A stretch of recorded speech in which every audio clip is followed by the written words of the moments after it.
A concepção de que o Estado também deva gerenciar a cultura é uma concepção que faz parte da nossa cultura brasileira do Estado. Na verdade, a pergunta é se o Estado, ao patrocinar, também não controla a cultura. Se o Estado, ao ser a base material da cultura, não produz, como sempre, uma cultura que passe por uma forma muito sofisticada de censura, que se chama patrocínio. Ou seja, há duas maneiras de eu fazer censura.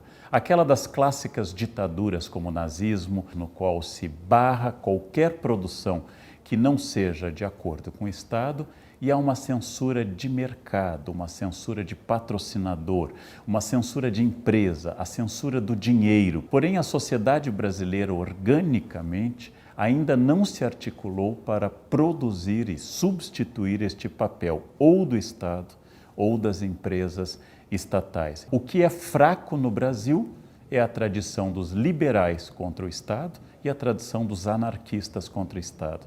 O que é forte é a tradição conservadora e a tradição do socialismo que pressupõe Estado, e nos dois casos se encontram para defender a figura da interferência e do controle estatal na cultura. Grande parte dos intelectuais brasileiros, essa maioria dos intelectuais urbanos dos grandes centros, vai ter um senso crítico que os inclina às propostas em ascensão, por exemplo, do socialismo. Ou seja, Villa-Lobos, Portinari, todos os intelectuais, Niemeyer logo em seguida, que têm simpatia ou não pela esquerda, não recusam encomendas das ditaduras, não recusam encomenda deste Estado e vivem adeptos de um Estado que, a partir de 1934, quando se funda a Universidade de São Paulo, vai surgir ou se solidificar uma figura muito importante na história brasileira, que é o intelectual crítico do Estado, extremamente crítico do Estado, que vive como funcionário público na universidade pública, recebendo salário público. Hoje, todas essas áreas de conhecimento cresceram muito, se transformaram muito em áreas onde apenas o domínio da bibliografia básica já requer anos e anos e anos de pesquisa. Nós perdemos o sentido genérico do intelectual humanista que se desenvolve a partir do Renascimento. Nós mantivemos o sentido do intelectual criado por Émile Zola no episódio do texto J'accuse, ou seja, no fim do século XIX, quando surge a figura clássica do intelectual com engajamento político. Ou seja, intelectuais de direita e de esquerda mantiveram um envolvimento político muito notável, mas perderam o sentido geral que se tem da intelectualidade como uma formação intelectual e muito mais o sentido específico de algo. Isso ocorre em todas as áreas de conhecimento. Seria importante nós termos mantido um certo vínculo com alguns intelectuais gerais que estabelecessem o intercâmbio entre as partes. Esta função talvez seja muito mais da filosofia, o eixo que agrega todas as ciências. Porém, os filósofos também hoje são absolutamente especializados. Isto é uma imposição do volume de conhecimento. Nós não teríamos hoje progresso científico sem essa profunda especialização. O que se perde com isso? Nós perdemos o sentido estrutural e epistemológico, ou seja, de validação de conhecimento das ciências.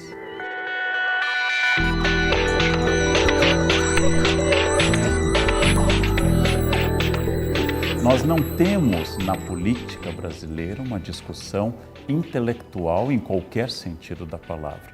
Nós temos na política brasileira o sentido político da divisão de poder maquiavélico. Tanto que os brasileiros pouco sabem sobre os partidos, com toda razão, porque sabem que a autonomia dos políticos é maior do que a fidelidade corporativa dos partidos.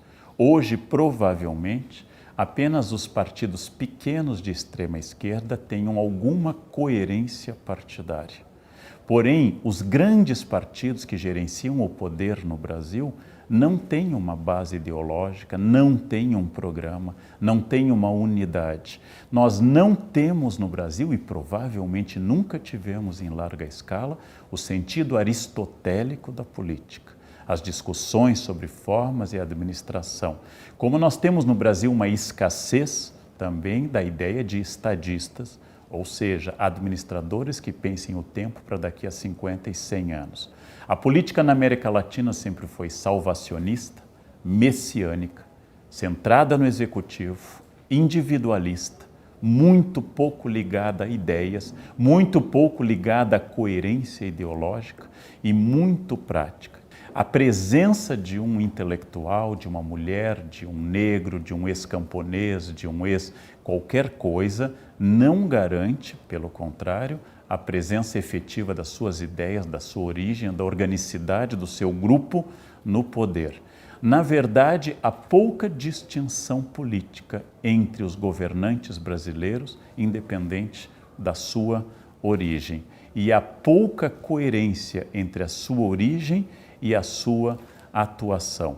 No momento atual, no mundo mais atomizado, no mundo mais capilarizado, no mundo em que a mídia tornou-se matematicamente mais presente, no mundo de internet, provavelmente o contato das pessoas com os intelectuais não é mais o contato dos grandes livros, não é mais o contato das grandes peças de teatro, mas é o contato através dos pequenos drops de internet ou de jornal, de textos de 4 ou 5 parágrafos, que pessoas de formações variadas, como Luiz Felipe Pondé, como Contardo Caligares, como João Pereira Coutinho, oferecem ao público para um debate mais conservador, ou mais liberal, ou mais à esquerda, e o público debate na velocidade que a pós-modernidade impõe, ou seja, um intelectual produz um texto, esse texto é colocado num jornal para ajudar a venda do jornal, logo esse texto deve ser polêmico, polarizado,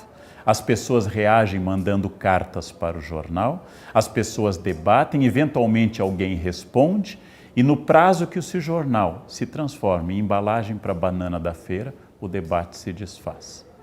Então houve uma mudança estrutural no tempo, na percepção, e na profundidade das coisas. Na academia, na universidade, no grande público, na classe média, as pessoas têm muitas informações sobre muitas coisas, porém, o que escasseia hoje é o aprofundamento e o tempo de sedimentação de ideias, porque nossos meios, nosso suporte, a mídia, todo o suporte do debate intelectual hoje tem um tempo totalmente distinto. Hoje todos somos estrelas cadentes de um apogeu que nós nunca vivemos e passamos da origem à decadência sem termos passado por um período de maturação. Este é um mundo líquido que o Bauman tanto analisa, mas acima de tudo é um mundo em que não há mais espaço para que se debata durante 25 anos a crítica da razão pura. Não há mais espaço para isso.